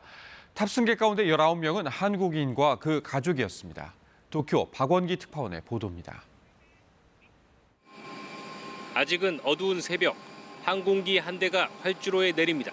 일본 정부가 자국민 대피를 위해 이스라엘에 투입했던 항공자위대 수송기입니다. 무사히 도착한 탑승객 83명 가운데 18명은 한국 국적이고 1명은 그 가족인 외국 국적의 동포입니다. 이스라엘 텔아비브에서 출발한 이들은 요르단, 싱가포르를 거쳐 꼬박 하루 만에 무사히 도쿄에 도착했습니다. 일본 정부는 여유 좌석을 감안해 사전에 한국 측에 교민 탑승 여부를 문의했습니다. 米国、フランス、英国、カナダ、豪州、フィリピン、台湾、タイに対して希望の有無を確認した結果、韓国からのみ要望があったものであります。 자위대 수송기를 타고 도쿄에 도착한 우리 교민들은 각자 사정에 따라 일본에 머물거나 개별 귀국할 예정인 것으로 전해졌습니다. 앞서 일주일 전 우리 정부는 이스라엘에서 우리 국민 163명과 함께 일본인 51명을 군 수송기에 태워 무사히 서울로 데려왔습니다. 가미카와 일본 외무상은 박진 외교부 장관에게 감사의 뜻을 표하고 이스라엘 교민 출국 과정에서 양국이 서로 협력하기로 했다고 밝혔습니다. 일본 내에선 일본 정부가 자위대 수송기로 한국인 대피를 도운 것에 대해 지난번 한국 측 도움을 받은 데 대한 보답 차원에서 이뤄진 것이라는 반응이 나오고 있습니다. 도쿄에서 KBS 뉴스 박원기입니다. 대통령실 핵심 참모인 의 전 비서관이 자녀 관련 학교폭력 의혹이 국정감사에서 제기되자 자진 사퇴했습니다. 초등학생인 자녀가 후배에게 폭력을 휘둘렀고 사건 처리 과정에서 윤석열 대통령과의 관계를 과시했다는 의혹도 나왔습니다. 신지혜 기자입니다. 지난 4월 김일범 전 의전 비서관 후임으로 임명된 김승희 의전 비서관은 윤석열 대통령 국내외 일정을 보좌하는 핵심 참모입니다. 윤 대통령 정치 입문 때부터 홍보 업무를 도왔고 대학원 최고위 과정 동기인 김건희 여사와도 친분이 있다고 알려져 있습니다. 김 비서관의 초등학생 자녀가 올해 7월 하급생을 폭행했다는 의혹이 국정감사장에서 제기됐습니다. 화장실로 데리고 가서 리코더, 주먹 등으로 머리와 얼굴, 눈팔 등을 때려 전치 구두상해를 입힌 폭행 사건입니다. 김승희 비서관 배우자는 사랑에 매였다고 학교에 진술했고 사건 처리 과정에서 SNS 프로필을 남편이 윤석열 대통령과 함께 있는 사진으로 바꿨다고 김 의원은 밝혔습니다. 또 학폭 심의가 2달이 지나서야 시작된 데다 가해 학생은 학급 교체 처분만 받았다며 김 비서관 지휘가 영향을 준 것 아니냐고 물었습니다. 과연 학급 교체가 피해 학생에 어떤 실효성이 있겠습니까? 사건 발생 3달이 지나도록 사과가 이루어지지 않았습니다. 대통령실이 자체 조사에 착수하자 김 비서관은 자진 사퇴했습니다. 부모로서 깊은 책임감을 느낀다면서 국정에 부담을 주지 않기 위해 사표를 제출했고 즉각 수리됐습니다. 김 비서관은 입장을 묻는 KBS 질의에 답하지 않았습니다. 대통령실의 신속한 조사 착수는 윤 대통령 지시였던 거로 알려졌습니다. 그러나 김 비서관이 공직을 떠나면서 공무원을 대상으로 하는 대통령실 자체 조사는 받지 않게 됐습니다. KBS 뉴스 신지혜입니다. 대통령실 핵심 참모가 야당의 의혹 제기 당일 자진 사퇴한 건 이번 정부 들어 처음입니다. 신속한 조치에는 윤석열 대통령의 의중이 반영된 것으로 알려졌습니다. 대통령실은 최근 민심을 강조해 왔는데 현안 대응이 달라지는 건지 주목됩니다. 이어서 조태흠 기자입니다. 김승희 대통령실 의전비서관 자녀의 학교폭력 관련 의혹은 어제 점심 직전 나왔습니다. 대통령실은 급히 내용과 여론 파악에 나섰고 오후 곧바로 조사 시작을 발표했습니다. 윤석열 대통령의 의중이 반영된 조치입니다. 공직기강 조사에 착수했으며 조사를 위해 대통령의 사우디아라비아 카타르 순방 수행단에서 해당 비서관을 배제 조치했습니다. 3시간여 뒤 김 비서관은 자진 사퇴했습니다. 의혹 제기 7시간 만입니다. 그간 야당이 의혹을 제기하면 사실관계 파악이 먼저다, 책임을 따져봐야 한다고 했었는데 이번엔 당일 조치가 이뤄진 겁니다. 대통령실 관계자는 우리의 반응 속도가 빨라졌다면서 민심에 늘 귀 기울이면서 제대로 답을 드리도록 하는 거라고 설명했습니다. 지난 서울 강서구청장 선거 뒤 밝힌 소통과 변화의 연장선이란 취지입니다. 국민은 늘 무조건 옳다. 어떠한 비판에도 변명을 해서는 안 된다. 과거 정순신 변호사 자녀, 이동관 방송통신위원장 자녀 관련 학교폭력 의혹 사건에서 봤듯 학교폭력이 여론 폭발력 강한 문제란 점도 작용한 거로 전해졌습니다. 윤 대통령은 앞서 소통을 하면서도 속도감 있게 일을 추진해야 한다고 당부했습니다. 의대 정원 확대와 대법원장 지명 등 현안 처리 방법에서 소통과 변화가 어느 정도인지 확인할 수 있을 걸로 보입니다. KBS 뉴스 조태영입니다. 충남 서산의 한 한우 농가에서 일종 가축 전염병 중 하나인 럼피 스킨병이 발생했습니다. 국내에서 확인된 건 이번이 처음인데요. 방역당국은 전국 한우 농가에 이동 중지 명령을 내렸습니다. 정재훈 기자입니다.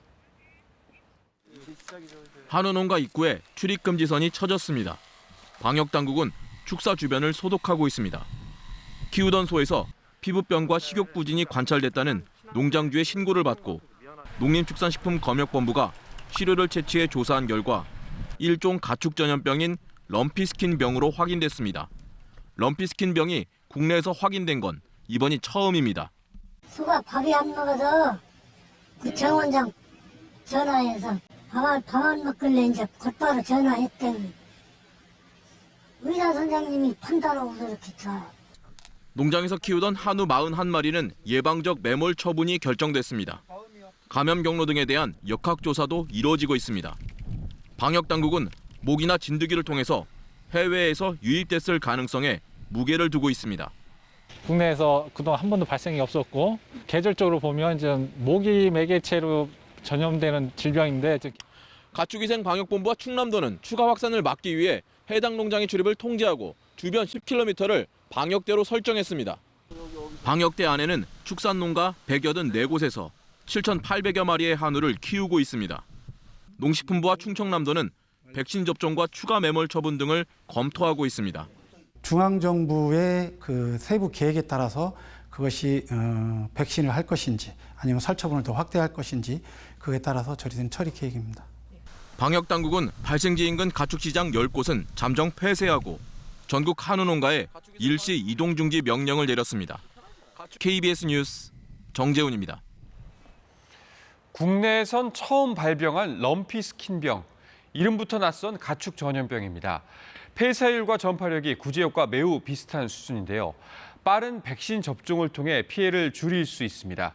백신은 현재 사육소의 8분의 1이 맞을 물량이 확보돼 있습니다. 이어서 김준범 기자입니다. 소 피부에 울퉁불퉁한 조직이 보입니다. 사람으로 치면 마치 사막 위로 뒤덮인 듯한 모습입니다. 눈의 각막이나 입안 점막 등에서도 확인됩니다. 혹투성이와 피부를 뜻하는 영어 합성어가 병명입니다. 소에게 나타나는 증상은 구제역과 매우 비슷합니다. 사람에겐 전염되지 않고 폐사율은 10% 안팎, 전파 속도와 범위도 구제역 수준입니다. 다만 구제역과 달리 돼지는 걸리지 않고 소만 감염됩니다. 구제역은 공기로도 전파되지만 럼피 스킨병은 접촉해야 전파됩니다. 주로 모기 같은 흡혈곤충을 통해 퍼지는 것으로 알려져 있습니다. 파리나 모기 같이 흡혈하는 곤충에 의해서 이렇게 감염된 소에서 다른 소로 이렇게 옮겨가는 경우가 많습니다. 여름에 빈번하게도 나오죠, 사실은. 1920년대 아프리카에서 처음 발견됐는데 당시엔 풍토병으로 머물렀습니다. 그러다 2012년 중동으로 퍼졌고 튀르키예와 유럽 남동부를 거쳐 중국과 타이완, 러시아까지 동진해 왔습니다. 아프리카 돼지열병 확산 경로와 거의 같아서 국내 유입은 사실상 시간 문제였습니다. 정부는 지난해 전문가 협의체를 꾸렸고 초동 방역에 필요한 백신을 확보하고 있습니다. 현재 사육도수의 한 13% 수준을 접종할 수 있는 54만 도를 현재 비축하고 있습니다. 자가 접종 같은 경우는 빠르면 내일. 백신 물량은 국제적으로 충분한 상태라고 정부는 밝혔습니다. 감염 매개체일 수 있는 파리와 모기 등에 대한 방제 작업도 함께 진행할 예정입니다. KBS 뉴스 김준범입니다. 배우 이선균 씨가 마약 혐의로 경찰 내사를 받고 있는 것으로 확인됐습니다. 이미 마약 투약으로 2차례 유죄 판결을 받은 남양유업 창업주의 외손녀 황하나 씨도 또 수사선상에 올랐습니다. 경찰은 실제 투약 여부는 아직 확인 중이라고 밝혔습니다. 이도윤 기자의 보도입니다. 영화 기생충의 주연 배우 이선균 씨가 마약 투약 의혹에 휩싸였습니다. 서울 강남의 한 유흥업소 마약 사건을 수사 중인 경찰이 이 씨 등 연예계 관계자들과 유흥업소 종사자 등 모두 8명의 마약 첩보를 입수한 겁니다. 현재는 입건 전 조사, 이른바 내사 단계입니다. 이 씨는 의혹이 불거진 지 하루 만에 소속사를 통해 수사에 성실히 임하겠다는 입장을 내놨습니다. 그러면서 마약 투약을 알리겠다는 협박을 지속적으로 받아 3억 5천만 원을 갈취당했다고 주장했고 사건 관련자와 성명 불상의 인물 2명을 검찰에 고소했다고 밝혔습니다. 이 씨와 함께 경찰 조사 대상이 된 나머지 7명 중엔 남양유업 창업주의 외손녀 황하나 씨도 포함된 걸로 확인됐습니다. 황 씨는 이미 필로폰 투약으로 2019년과 2021년 각각 집행유예와 실형 선고를 받았고 출소한 지 1년이 지났습니다. 이 밖에 가수 지망생과 유흥업소 종사자 등도 경찰 수사선상에 올랐는데 마약 전과자가 적지 않은 걸로 전해졌습니다. 경찰은 다만 이들이 유흥업소와 주거지 등에서 마약을 했다는 게 첩보 내용이지만 실제 투약 여부는 아직 확인되지 않았다고 밝혔습니다. 경찰은 다음 주쯤 투약한 마약 종류와 투약 장소, 일시 등을 특정할 수 있는 조사 대상을 선별한 후 피의자로 입건할 방침입니다. KBS 뉴스 이도윤입니다. 대낮 만취 상태로 차를 몰아 어린이 보호구역에서 9살 배승할 양을 치어 숨지게 한 60대 운전자에게 징역 12년이 선고됐습니다. 재판부는 이번 사고로 어린이 보호구역은 안전하다는 사회적 신뢰가 떨어졌다고 질책했고 유가족은 오열했습니다. 백상현 기자입니다. 몸을 가누지 못할 정도로 비틀거리는 남성. 그대로 차를 몰기 시작합니다. 66살 박모 씨가 몰던 차는 20분 뒤 대전의 한 어린이 보호구역에서 갑자기 인도로 돌진했습니다. 9살 배승아 양이 숨지고 어린이 3명이 다쳤습니다. 방 씨는 지인들과 술을 마신 뒤 면허 취소 기준을 넘는 만취 상태에서 운전하다 사고를 냈습니다. 어린이 보호구역 교통사고를 가중처벌하는 이른바 민식이법 위반 등으로 재판에 넘겨진 방 씨에게 법원이 징역 12년을 선고했습니다. 재판부는 방 씨가 사고 상황을 인식하지 못할 정도로 만취 상태에서 운전을 했다며 브레이크를 밟을 상황에서 엑셀을 밟아 배양을 숨지게 했다고 밝혔습니다. 또 이번 사건으로 어린이 보호구역 보도에서는 안전하게 다닐 수 있을 것이라는 신뢰가 떨어졌다고 질책했습니다. 징역 12년은 민식이법 시행 뒤 나온 1심 판결 가운데 가장 강한 수준입니다. 지난 3년간 스쿨존 교통사고 226건 중 실형 선고는 단 5%에 그쳤고 절반 가까이는 집행유예로 풀려났습니다. 고 배승하 양 유가족은 계속되는 음주운전에 사법부가 경종을 울려달라며 검찰이 구형한 징역 15년에도 못 미쳤다며 또다시 오열했습니다.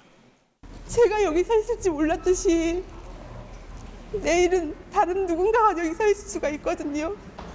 자기가 운전대만 잡지 않았어도 내 딸이. 고 배승하 양 유가족은 항소를 원한다는 뜻을 밝혔고 검찰은 판결문을 검토해 항소 여부를 결정할 계획입니다. KBS 뉴스 백상현입니다. SM 엔터테인먼트 인수 과정에서 카카오가 시세 조종을 했다는 의혹을 수사하는 금융감독원이 창업자인 김범수 전 카카오 이사회 의장에게 출석을 통보했습니다. KBS 취재 결과 김 전 의장을 단순 참고인이 아니라 피의자 신분으로 불러 조사하는 것으로 확인됐습니다. 손서영 기자의 보도입니다. 카카오의 SM 엔터테인먼트 시세 조종 의혹과 관련해 김범수 전 이사회 의장이 다음 주 월요일 금융감독원에 출석해 조사를 받습니다. 금감원 고위 관계자는 김 전 의장은 참고인이 아닌 피의자 신분이라고 밝혔습니다. 그러면서 시세 조종 같은 자본시장법 위반 혐의의 경우 수사의 엄정한 만큼 신속성도 중요하다며 속도를 더 낼 것임을 시사했습니다. 검찰이 아닌 금감원 특사경 수사 단계에서 대기업 총수급을 피의자로 공개 소환하는 것은 이례적입니다. 그만큼 자신감을 드러낸 건데 금감원은 김 전 의장이 인수 과정에서 관련 내용을 보고받는 등 상당 부분 개입한 정황 증거를 확보한 것으로 전해졌습니다. 특히 당시 인수 과정을 주도한 배재영 카카오 투자총괄 대표가 구속되며 김 전 의장에 대한 혐의 입증에 탄력을 받은 것으로 보입니다. 카카오는 SM 엔터테인먼트 경영권 인수 전 당시 경쟁사인 하이브의 지분 취득을 방해하기 위해 의도적으로 주가를 띄웠다는 의혹을 받았습니다. 금감원은 카카오와 특수관계로 의심되는 사모펀드 운용사가 공모해 지분을 확보한 것으로 보고 수사를 확대하고 있습니다. 카카오 측은 김 전 의장 소환과 관련해 입장을 내지 않았습니다. 다만 내부적으로 금감원 수사가 예상보다도 더 빨라진 데 대해 당혹감도 읽힙니다. 카카오 주가는 어제 3% 넘게 하락하며 4만 원 선 아래로 떨어졌습니다. 카카오 임원진이 시세 조종 혐의로 유죄 판결을 받게 된다면 앞으로 카카오뱅크의 대주주 자격을 이어가기 어려울 거란 전망까지 나옵니다. KBS 뉴스 손서영입니다. 외교부 산하 공공기관인 한국국제협력단 코이카 직원이 이 내부 규정을 어기고 18년간 무려 3가지 겸직을 해오다 적발됐습니다. 최근 3년 동안만 확인된 수익이 약 1억 원이었는데 월급 24만 원을 깎는 경징계에 그쳤습니다. 최일임 기자가 취재했습니다. 부산의 한 고시텔. 지난 2005년 이 건물을 사들여 13년 동안 꼬박꼬박 수익을 챙긴 임대사업자는 코이카 소속 직원이었습니다. 공공기관 임직원은 영리를 목적으로 하는 업무를 겸직할 수 없는데도 이를 버젓이 어긴 겁니다. 이뿐만이 아닙니다. 이 직원은 가족명의 회사의 사내이사로도 이름을 올렸고 18년간 다단계 판매원으로도 등록했습니다. 이 다단계 업체에서 받은 사업소득은 최근 3년간만 따져봐도 약 1억 원이었고 모두 이 직원 명의의 은행 계좌로 입금됐습니다. 코이카는 자체감사에 착수해 징계했는데 결과는 감봉 2개월, 월급 총 24만 원을 깎는 데 그쳤습니다. 가족이 본인에게 알리지 않고 임의로 등록한 것이란 해명이 일부 받아들여진 데다 징계 시효가 3년이라 나머지 15년 동안 위반한 건 징계 대상도 되지 못했기 때문입니다. 코이카는 실질적인 사업주는 직원의 가족이었던 점을 고려했다며 다른 기관의 사례도 참고했다고 해명했습니다. 그러나 세금 지원을 받는 공공기관에서 촘촘하지 못한 징계 시효가 비위 행위의 면죄부가 된다는 지적이 나옵니다. 사안의 심각성에 따라서 적정하게 설정하거나 경우에 따라서는 시효 자체를 폐지하는 방안까지 전반적인 제도 개선이 필요하다고 생각합니다. 음주운전 등 비위 행위가 적발됐는데도 시효 만료로 아무 징계도 받지 않은 사례는 코이카에서만 최근 5년 동안 3건이었습니다. KBS 뉴스 최혜림입니다. 오늘 새벽 1시 반쯤 강원도 횡성군의 한 주택에서 불이 났습니다. 불은 3시간 만에 꺼졌지만 집주인 77살 A씨가 숨졌고 주택 한 동이 모두 불에 탔습니다. 경찰과 소방당국은 정확한 사고 원인을 조사하고 있습니다. 오늘은 따뜻하게 챙겨 입으셔야겠습니다. 주말 아침 간밤에 기온이 큰 폭으로 떨어졌는데요. 오늘 일부 내륙 지역은 영하로 기온이 떨어지기도 했습니다. 철원의 아침 기온이 영하 1.8도, 제천은 영하 0.9도로 출발했고 서울의 아침 기온도 5.9도로 올가을 들어 가장 쌀쌀합니다. 오늘은 서울이 아침과 낮 기온 모두 평년 기온을 5도가량 밑돌면서 종일 쌀쌀하겠습니다.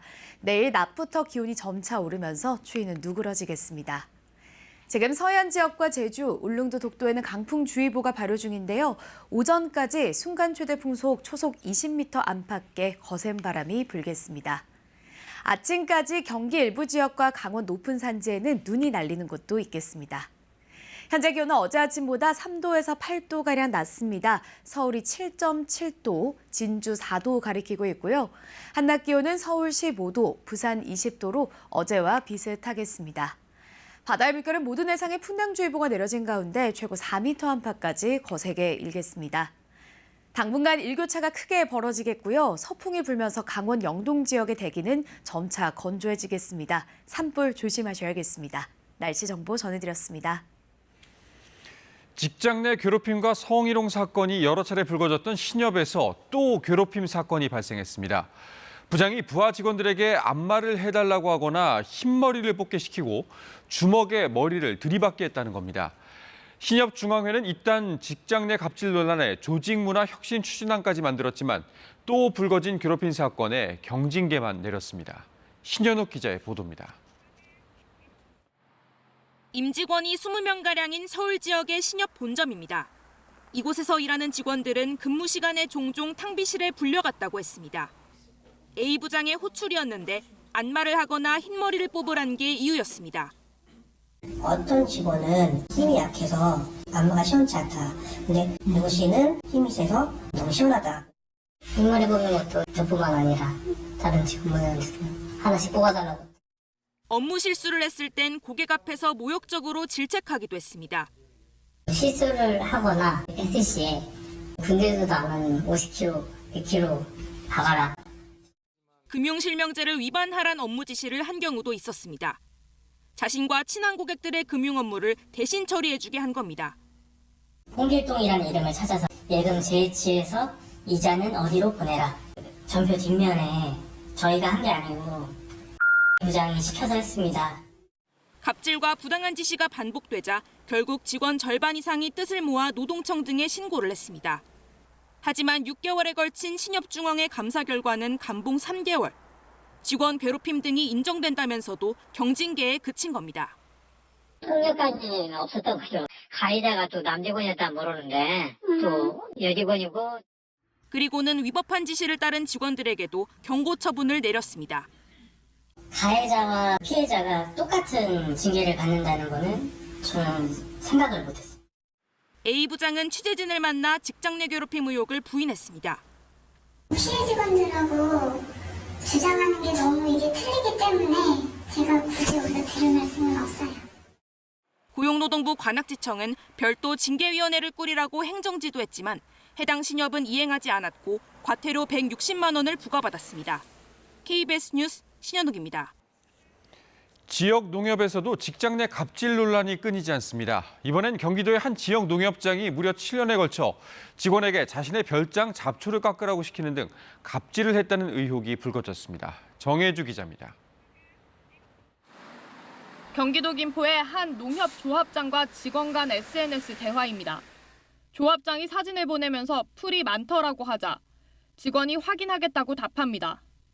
사진 속 장소는 조합장의 개인 별장입니다. 직원이 보낸 예초 작업 마무리 답변 8일 뒤 조합장은 이번엔 계단 잡풀을 베라고 요구합니다.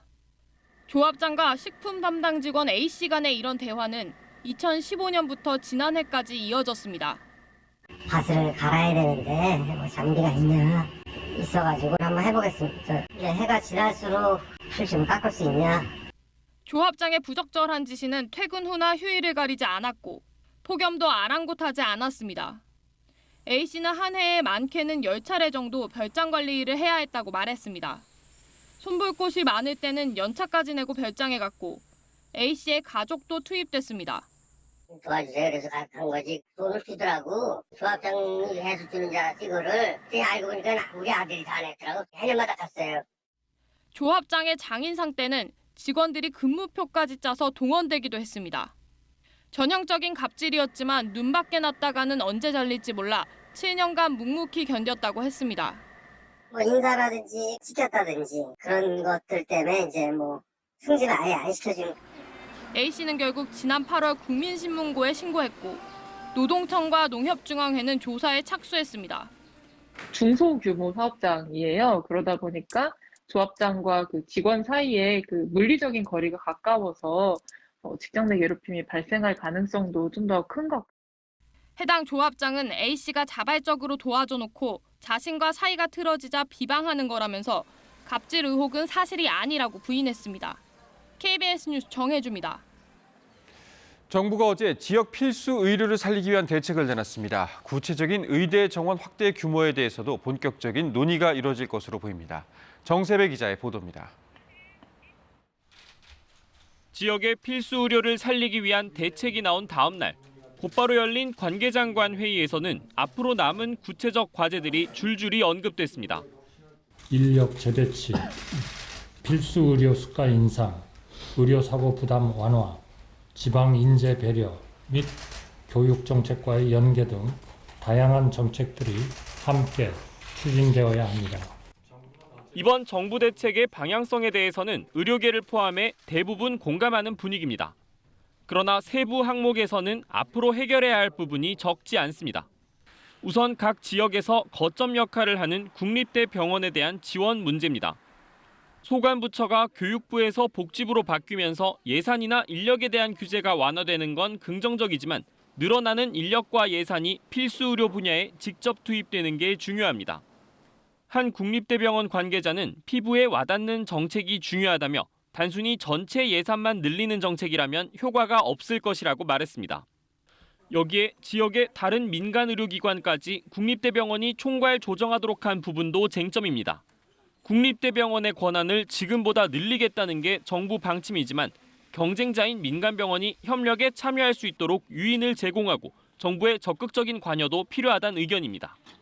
현실적으로 국립대병원 중심으로 병원들이 참여하게 만들 수 있는 기전이 있어야 되거든요. 네. 실질적인 권한과 책임은 시도에 있어야 한다는 거죠. 여기에 핵심인 인력 확보는 전공의 지역 수련을 늘리는 것부터 반발에 부딪힌 상황이어서 본격적인 의대 정원 논의에서도 난관이 예상됩니다. KBS 뉴스 정세배입니다. 중국의 핵심 자원에 대한 통제 조치가 점차 강화되고 있습니다. 이번엔 2차 전지의 핵심 광물인 흑연에 대해 수출을 통제하겠다고 밝혔는데요. 흑연은 중국 의존도가 워낙 높아 자칫 공급 차질이 생길까 우리 업체들은 긴장하고 있습니다. 민정희 기자입니다. 중국 정부가 흑연 물품 임시 수출 통제 조치를 발표했습니다. 수출 통제 대상은 고순도, 고강도, 고밀도 인조 흑연재와 제품 등 9개 품목입니다. 오는 12월 1일부터 적용됩니다. 이에 따라 앞으로 중국에서 흑연을 수출하는 사업자는 해당 품목을 수출할 때 중국 정부의 허가를 받아야 합니다. 중국 상무부는 일부 흑연 품목들이 군수용으로 전환될 수 있다고 보고 통제 목록에 넣었다며 특정 국가를 겨냥한 것은 아니라는 입장을 내놨습니다. 문제는 2차 전지 음극재의 핵심 광물인 흑연을 사실상 중국이 장악한 상태라는 점입니다.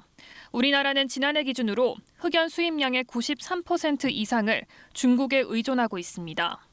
포스코 계열사가 탄자니아 등에서 흑연 조달을 추진 중이지만 몇 년 이후에나 가능해 당장 대체 공급처를 찾기도 힘듭니다. 정부와 업계는 수출 금지가 아닌 허가인 만큼 당장 미칠 영향은 제한적일 것으로 보고 있습니다. 하지만 흑연 조달 기간이 늘어날 수 있고 공급량이 줄면 2차 전지 생산에도 차질을 빚을 수밖에 없습니다. 업계는 재고 파악과 함께 조치가 적용되는 12월 1일까지 추가 재고를 확보하는 방향으로 초기 대응을 계획을 하고 있습니다. 이번 조치는 지난 18일 미국의 대중국 반도체 수출 통제 추가 조치에 대한 맞불 성격이 강한 만큼 중국이 다른 핵심 광물로 전선을 확대할 가능성에 대한 우려도 나오고 있습니다. KBS 뉴스 민정입니다. 반값 아파트라 불리며 큰 기대를 모았던 공공주택 뉴홈에 대한 3차 사전 청약이 최대 100대 1이 넘는 높은 경쟁률을 보이며 마감됐습니다. 비싸진 분양가 탓에 공공 분양으로의 쏠림 현상이 가속화되고 있습니다. 이지은 기자입니다.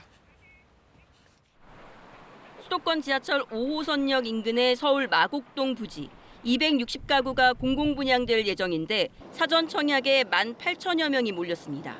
상대적으로 지원 조건 문턱이 낮은 일반 공급은 133대 1의 경쟁률을 보였습니다. 입지 조건이 괜찮고 땅은 빌리고 건물만 분양받을 수 있어 가격 부담이 덜한 점이 선호도를 키웠습니다. 토지 임대부로 나왔으니까 분양가가 3억밖에 안 돼가지고요. 4분의 1 가격이나 마찬가지처럼 아마 체감이 되지 않았나 싶어요. 이번 사전 청약에선 1, 2차 때보다 많은 3,200여 가구를 공급하는데 신청자는 6만 명이 넘습니다. 30대가 절반 이상을 차지했고 20대, 40대가 뒤를 이었습니다.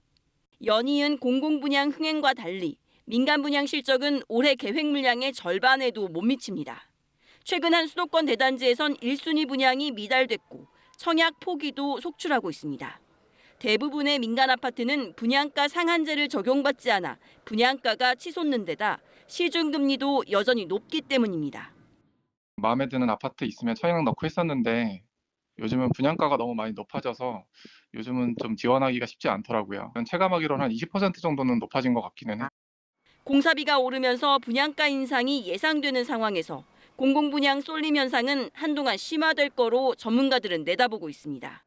특히 민간 분양 물량 급감으로 주택 공급에 차질을 빚으면 집값 상승 압력이 다시 커질 수 있다는 우려도 나옵니다. KBS 뉴스 이지은입니다. 올해 정전 70주년을 맞아 제주에서는 제복 차림의 6.25 참전 유공자들의 모습을 담는 힐릴 사진관이 운영되고 있습니다. 민소영 기자입니다. 흰 제복을 갖춰 있는 올해 90의 고 원명 할아버지. 6.25 전쟁이 발발한 지 석 달 만에 나라를 지키겠다며 16나이에 자진 입대한 참전 유공자입니다. 이날은 고 할아버지에게 특별한 날, 말끔한 흰 제복 차림으로 집을 나섭니다. 너른 강당이 일일 사진관으로 바뀌었습니다. 흰머리가 성성한 전우들과 함께 정부가 제공한 영웅의 제복 차림으로 한자리에 모였습니다. 촬영 전 화사하게 화장도 하고 머리도 단정히 빗습니다. 화장하니까 딴 사람도 있네, 딴 사람도 있어. 정갈한 예복에 영예로운 훈장을 달고 70년 전 전장으로 향했던 그때처럼 태극기 앞에서 늠름한 자세를 취해봅니다. 귀신 잡는 흘려! 지팡이도 내려놓고 두 주먹 불끈 쥔 모습부터 거수 경례의 자세까지 대부분 90을 넘은 유공자들은 활짝 웃음도 짓습니다. 6.25 참전 유공자를 위해서 이렇게 해주니까 너무너무 고마운 일이지. 나라를 지켰다는 게 우리 자부심이 강하다고. 참전 유공자들을 위한 기념사진 촬영 비용은 무료. 모두 지역사회 봉사와 재능 기부로 이루어졌습니다. 이미 이분들은 6.25 참전하는 순간 사진값을 다 지불했습니다. 그래서 저는 이미 받았기 때문에 아마 대한민국의 모든 국민들이 받은 거 아닙니까? 올해 한 200여 명을 목표로 액자에 담겨질 영웅들의 사진은 특별 사진전으로도 소개됩니다. KBS 뉴스 민소영입니다. 가장 힘센 소를 가리는 대회가 충북 보은에서 열리고 있습니다. 과거 소싸움 대회에서 명칭을 바꿔 소 힘겨루기 대회로 열리고 있지만 동물 학대라는 지적도 이어집니다. 보도에 이정훈 기자입니다. 모래판 위에서 소들이 뿔과 머리를 맞대고 힘을 겨룹니다. 800kg 안팎의 소들이 기선제압을 위해 벌이는 팽팽한 승부. 관중석에서는 응원과 박수갈채가 쏟아집니다. 박수 주세요. 코로나19 장기화로 4년 만에 열린 14회 보은소 힘겨루기 대회입니다. 이번 대회에는 전국에서 힘센 소 150여 마리가 출전해 체급별로 경기를 치르고 있습니다. 유일하게 보은에서 하는 게 재밌더라고요. 밀고 당기고 팍팍 들이받는 게 박진감이 지금 좋더라고요. 소 힘겨루기는 동물보호법과 농식품부 고시에 따라 보은 등 전국 11개 지자체만 대회를 열 수 있습니다. 하지만 소 힘겨루기 대회를 두고 곱지 않은 시선도 있습니다. 동물보호단체 등은 초식동물인 소를 싸우게 하고 혹독한 훈련 등을 시키는 것은 동물학대라며 대회 폐지를 요구하고 있습니다. 동물보호법 상에서 소싸움을 예외종으로 두고 있는 것을 삭제를 해야 된다라고 계속 활동을 지속하고 있고요. 그리고 부산 삭감운동이나 이런 것들 같이 병행을 할 생각이고. 하지만 해당 협회 등은 대회 명칭과 경기 규칙을 바꿨다며 무형문화재 등재까지 추진하고 있습니다. 뿔을 깎지 마라. 소에 대해서는 상처를 주는 행위를 엄격히 규제하고 있습니다. 누군가는 이걸 보존해서 후손에게 물려줘야 될 가치가 있다고 저는 생각합니다. 반려동물이 확산되고 동물복지가 강조되면서 코로나19 사태 이후 재개된 소 힘겨루기 대회를 놓고 찬반 논란이 끊이지 않고 있습니다. KBS 뉴스 이종훈입니다. 경기도 고양시와 성남시에서 오랜만에 국립극단의 이름난 연극 공연이 펼쳐집니다. 코로나 이후 주춤했던 지역 공연계에 활기를 불러올 것으로 보입니다. 김건우 기자가 소개합니다. 도성아, 난 도성이 아니다. 난 널 지옥으로 배웅하러 나온 조시고하다. 국립극단 최고의 스테디셀러 조시고와 복수의 씨앗이 고양시를 찾았습니다. 2015년 초연 이후 관객과 평단의 격찬 속에 큰 흥행을 이어오고 있는 작품입니다. 이번 공연은 지역 공연 예술 활성화를 위한 국립극단 레퍼토리 지역 공연 공모를 통해 추진됐습니다. 사흘간의 고양 공연 뒤 다음 주에는 성남시에서 공연이 열리고 부산, 세종시를 거쳐 서울에서 공연이 이어집니다. 금방이구나 인생은. 그저 좋게만 살아가시길. 이번 공연 작품은 중국 4대 비극 중 하나라고 하는 조씨 고아가 원작입니다. 멸족당한 조씨 집안에서 홀로 살아남은 고아의 복수 이야기인 이 작품은 신의와 복수를 주제로 인간의 본성과 삶을 생각해보게 합니다. 동양의 햄릿으로도 불리는 원작의 비극성을 한층 끌어올렸다는 평을 받으며 유수의 상을 석권한 연출자는 이번 지역 순회 공연의 감회가 남다릅니다. 관객분들이 오시는 게 아니라 저희가 직접 찾아간다는 거가 있고, 그리고 그분들이 굉장히 환대도 많이 해주시고 좋은 마음으로 잘 봐주시니까 훨씬 더 감동적인 경우들이 많습니다. 이번에 우리 국립극단의 공연은 그 작품성과 또 예술성 면에서도 최고의 공연이라고 저는 생각하고 있습니다. 정말 우수한 공연들을 저희가 많이 가져와서 시민들에게 편하게 즐길 수 있도록 그렇게 하겠습니다.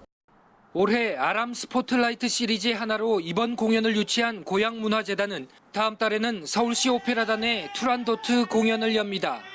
KBS 뉴스 김건우입니다. 이어서 한국도로공사 연결해 주말 아침 교통 상황 알아보겠습니다.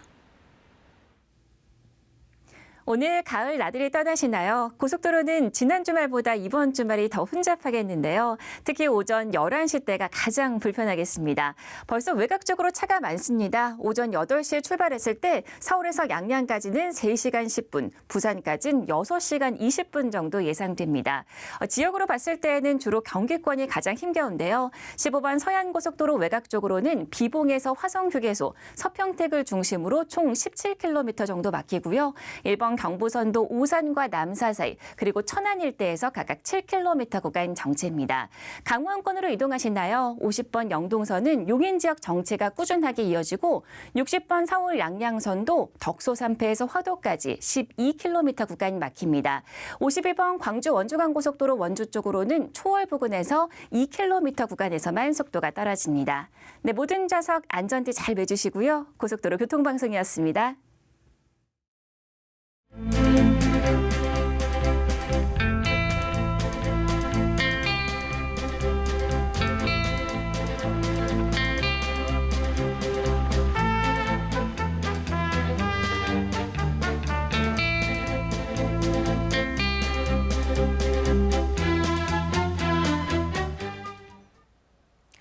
북서쪽에서 찬 공기가 내려오면서 때이른 추위가 찾아왔습니다. 오늘 아침 일부 내륙 지역은 영하로 기온이 떨어지기도 했는데요. 정선의 아침 기온이 영하 1.8도로 어제보다 기온이 낮고요. 서울도 5.9도로 올가을 들어 가장 쌀쌀합니다. 오늘 서울의 아침과 낮 기온 모두 평년 기온보다 5도가량 밑돌면서 종일 쌀쌀하겠습니다. 이 추위는 내일 낮에 기온이 오르면서 점차 누그러지겠습니다. 오늘 아침까지 경기와 강원 일부 지역에는 눈이 날리는 곳이 있겠고요. 제주에는 강풍주의보가 발효 중입니다. 현재 기온은 어제 아침보다 3도에서 8도가량 낮습니다. 춘천이 2.6도 가리키고 있고요. 한낮 기온은 춘천이 16도, 대구 19도, 광주 18도로 어제와 비슷하겠습니다. 바다의 물결은 모든 해상에 풍랑주의보가 내려진 가운데 최고 3에서 4m까지 높게 일겠습니다.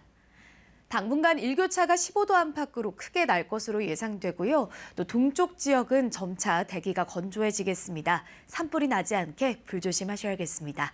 날씨 정보 전해드렸습니다. 네, 주말 아침 뉴스광장 마칩니다. 시청해주신 여러분 고맙습니다.